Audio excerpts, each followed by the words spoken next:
तो hello friends, स्वागत है आपका टीवीपी न्यूज़ में। तो आप सब लोगों को पता ही होगा, गूगल पिक्सल फ़ोन जो कि पहले चाइना में मैन्युफैक्चर किए जाते थे, अब वो इंडिया में शिफ्ट होने जा रहे हैं। अभी हाल ही में ही गूगल ने ये अनाउंसमेंट की थी और उस हवाले से हम देखते हैं कि पाकिस्तानी अवाम का क्या कहना है। और आप भी चैनल को सब्सक्राइब करिएगा और बेल आइकन दबाना मत भूलिएगा। तो चलिए चलते हैं फिर से पाकिस्तान। सुंदर पिचाई जो है नो डाउट वो इस टाइम CEO है गूगल का, और वो बड़ा ज़ीरो से उसने स्टार्ट लिया था और आज इतनी मतलब पूरे जो जितने भी गूगल को मैनेज कर रहा है, तो एक छोटी बात नहीं है इंडिया के लिए भी। और वो अपने कंट्री को सपोर्ट कर रहा है क्योंकि उसको पता है कि आने वाले दिनों में जो इंडिया है वो एक मार्केट का एक बड़ा चंक अपनी तरफ लेके जाने वाला है, जो कि फ़िलहाल अभी चाइना के पास है। इंडिया जो है वो मैन्युफैक्चरिंग भी खुद कर रहा है, प्लांट्स भी खुद लगा रहा है और उनको इस चीज़ का आइडिया है कि वो ये काम कर सकते हैं। अगर देखा जाए तो इससे पहले जो सा आईफोन्स बनते थे उनके ऊपर मेड इन चाइना, बिल्कुल आप सही कह रही हैं, लिखा गया होता था, और अब इंडिया के अंदर भी बनते हैं और कॉस्ट को देखा जाए तो उनको काफ़ी इससे बेनिफिट हुआ है। इसी वजह से क्योंकि इंडिया के अंदर जो सी लेबर है वो बड़ी सस्ती है एज़ कम्पेयर टू चाइना या किसी और कंट्री, और फिर इंपोर्ट एक्सपोर्ट इसके एक्सपेंस ये वो, तो उन्होंने सारी चीज़ को कैलकुलेट करते हुए ये जो स्टेप लिया है अपने कंट्री की इकोनॉमी को स्ट्रॉन्ग करने के लिए लिया है। एक नो डाउट वो एक बड़े मास्टरमाइंड हैं सुंदर पिचाई, इतनी देर से वो CEO हैं गूगल के, तो अब वो उनका टाइम है कि वो पे बैक करें अपने कंट्री को भी। हमारे यहाँ ऐसा नहीं होता, वो अगर कोई एक बंदा सक्सेसफुल हो जाए तो उसका यही होता है कि अब दूसरा कोई ऊपर ना आए, मैं रहूँ, मेरी सीट अब कोई ना ले ले। लेकिन जो असल में अगर हुब्बुल वतनी देखा जाए तो वो वही है कि आप अपने भाइयों को, अपनी कंट्री को सपोर्ट करें, और इंडिया नो डाउट आने वाले दिनों में सुपर पावर बनने वाला है। आपको लगता है कि पाकिस्तान भी ऐसे आगे जा सकता है? हाँ, जा सकता है अगर वो कोई बोल्ड स्टेप्स लें, कोई अच्छे स्टेप लें, कोई ग्रोथ शो करें मार्केट के अंदर। हमारे यहाँ पे तो माशाल्लाह जो छोटी से छोटी चीज़ भी है ना, इवन ये घड़ी भी है, तो ये भी चाइना से आती है। बिल्कुल, पाकिस्तान का तो मेड इन पाकिस्तान तो कुछ होता ही नहीं। वही ना, तो जब तक यहाँ पर मैन्युफैक्चरिंग नहीं होगी, यहाँ पे प्लांट्स नहीं लगेंगे, यहाँ पे इन्वेस्टमेंट नहीं होगी, तो हमारा कंट्री जो सा ग्रो उतना अच्छा नहीं कर सकता जितना अच्छा इंडिया कर। आपको लग रहा है कि अभी पाकिस्तान अच्छा जा रहा है? नहीं, आजकल तो वैसे खैर बस जा ही रहा है, अच्छा बुरा नहीं हम उसको कहेंगे, बस अल्लाह के सहारे चल रहा है। और लेकिन इंशाल्लाह फ्यूचर जो सा वो अगर हम जैसे या हमारे अंदर से कोई अच्छे लीडर्स भी आगे आ सकते हैं जो कि अपने कंट्री को सपोर्ट करेंगे। अभी तो ये है ना कि जो हमारे ऑलरेडी लीडर पीछे से चलते आ रहे हैं, आगे से उनकी नस्लें, फिर वही लीडर आगे से उसकी नस्ल लीडर, तो हमें इस चीज़ को ब्रेक करने की ज़रूरत है। हमारा माइंड अभी भी वही पुरानी सोच को लेके और वो लोग उसी तरह से चल रहे हैं, जबकि दुनिया बहुत आगे चले गई है। 5th जनरेशन वार्स अब तो होती हैं और हम अभी भी जो सा आपस के अंदर लड़ने में मसरूफ़ हैं। वालेकुम अस्सलाम। क्या नाम है? महविश। ये बताएं कि गूगल पिक्सल ने चाइना से अब कन्वर्ट कर लिया इंडिया में, क्या रीज़न है?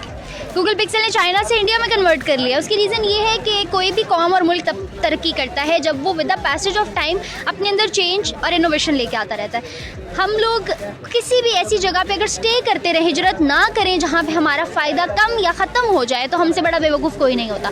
अगर उन्होंने गूगल पिक्सल ने ये स्टेप लिया है तो अब ये इनिशिएटिव अपने भले के लिए लिया होगा, क्योंकि चाइना को बहुत सारी चीज़ों में हम बहुत टाइम से सुनते आ रहे हैं, अचीवमेंट्स को देखते हुए, कि इंडिया कम्पीट कर रहा है, इंडिया पीछे छोड़ रहा है। जब अमेरिका जैसा बिजनेस टाइकॉन मुल्क चाइना की जगह इंडिया को प्रेफर कर रहा है, वहाँ पे इन्वेस्ट कर रहा है, तो फिर इट्स वेरी ऑब्वियस कि गूगल पिक्सल को भी ये सोचना चाहिए, और सोच रहे हैं अगर वो, तो अपने बेहतरी के लिए बहुत परफेक्ट डिसीजन है।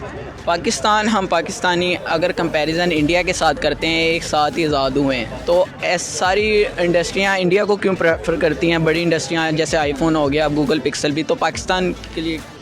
आपके सवाल में आपका जवाब है। आपने कहा कि हम एक साथ आज़ाद हुए हैं। एक साथ आज़ाद होने के बाद क्या आपकी सोच ये काम नहीं करती कि 75 ईयर्स में पाकिस्तान कहाँ और इंडिया कहाँ है? दोनों ने कितनी तरक्की की है, दोनों की अचीवमेंट्स को अगर देखें, दोनों के काम को देखें, दोनों की इकॉनमी को देखें, दोनों की स्टेबिलिटी को देखें, तो क्या आपको लगता है कि इंडिया और पाकिस्तान बराबर है? कोई रीज़न होती है ना। रीज़न यही है ना कि एक मुल्क है, उसकी पॉपुलेशन, चलो हर पाकिस्तानी से, मैं भी इवन क्वेश्चन कभी करूँ ना, हर पाकिस्तानी पहला जवाब पता है क्या देता है? पॉपुलेशन की वजह से इंडिया आगे चला गया। ब्रो, बांग्लादेश बाद में आज़ाद होकर आगे चला गया, क्या वो भी पॉपुलेशन की वजह से चला गया? नहीं, अपनी मेहनत की वजह से, अपने बनाए हुए रूल्स लॉज। अच्छा, 3 फैक्चुअल चीज़ें हैं। फैक्ट्स के ऊपर अगर हम बात करें, हेल्थ, लॉ और एजुकेशन, इन 3 चीज़ों पे काम करके कोई भी मुल्क तरक्की कर सकता है। फॉरेन पॉलिसी कोई?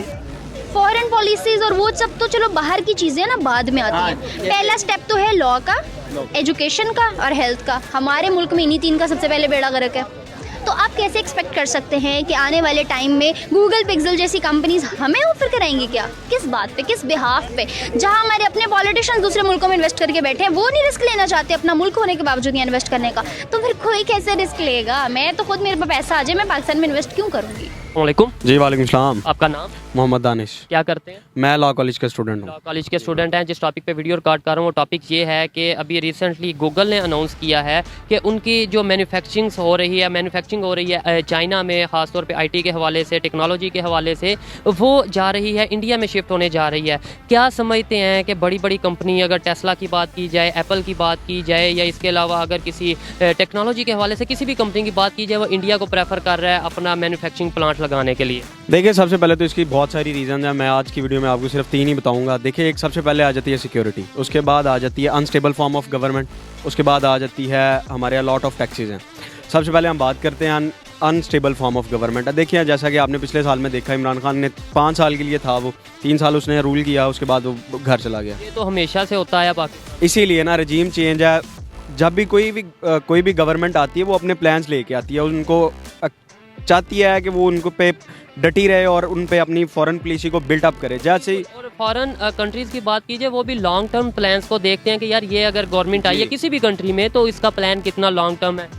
सबसे पहले इसके लिए सबसे अच्छी जो मिसाल है वो अमेरिका में। आप देख लें, जितने भी ज़्यादातर रूलर्स आए हैं वहाँ पे प्रेसिडेंशियल फॉर्म ऑफ सिस्टम है। 10 साल के लिए उन्होंने रूल किया, जो भी पार्टी आती है। हालांकि ये पिछले दौर में सिर्फ ये डोनाल्ड ट्रंप की दफा ऐसा हुआ कि वो दोबारा से इलेक्ट नहीं हुए, वरना ये उनकी रजीम चलती आ रही है कि वो एटलीस्ट 10 साल के लिए अपना टेन्योर पूरा कर 8 साल 8 साल के लिए अपना टेन्योर। इंडिया की बात कीजिए, वहाँ पे भी अब यही सिस्टम आने लग पड़ा है टाइम टू टाइम के। मतलब ये है कि अब मोदी गवर्नमेंट की अगर बात की जाए तो उनका भी ये दूसरा टेन्योर है। इसके अलावा अब शायद तीसरा टेन्योर भी देखने को नजर है। जी बिल्कुल, देखें ना, वही बात है। वो अपने जो उसकी, चलें आप इन्वेस्टर की बात करते हैं सिक्योरिटी पे। देखिए, वो सिक्योरिटी इन्वेस्टर जो है उसको सिक्योरिटी देते हैं। हमारे इधर क्या होता है, अब वो पिछला आपको एक्सीडेंट याद हुआ होगा कि ये जो चाइना का मैनेजर, हमारी अच्छी और बहुत ही अच्छी जो उम्दा हमारी अवाम है, उन्होंने उसका कैसे बेहशर तरीके से उनको श्रीलंका का वो जो सा मैनेजर उनको मार। चाइना ने भी सिक्योरिटी मांगी है कि हम यहाँ पे जो बिजनेस कर रहे हैं हमें सिक्योरिटी चाहिए। बिल्कुल, देखें, वो हमारे गवर्नमेंट जो है वो उन्हें सिक्योरिटी देने में ही नाकाम है। वो ऐसे है कि माशाल्लाह हमारी जो बरसगीर की आवाम है, एक तो है बहुत ज़्यादा जज्बाती, जो भी काम करते हैं हम जज्बाती हो जाते हैं। अब छोटा सा इशू होता है, उसकी कोई भी रीज़न नहीं होती, बस ऐसे ही हम रिसर्च नहीं करते, उसके ऊपर अथेंटिक वे में तहकीक नहीं करते, बस किसी पे इल्ज़ाम लगाया और मजहब के दिया। उस जब हमारी कौम से कुछ नहीं होता तो वो ब्लास्फेमी का उस पर केस डाल के उसको मरवा देते हैं या मार देते हैं खुद ही। तो ये हमारे सारी रीज़न है। तो दोस्तों, सुनिए आपने पाकिस्तानी अवाम की राय। तो मिलते हैं फिर किसी नेक्स्ट वीडियो में, तब तक के लिए पीस आउट एंड जय हिंद।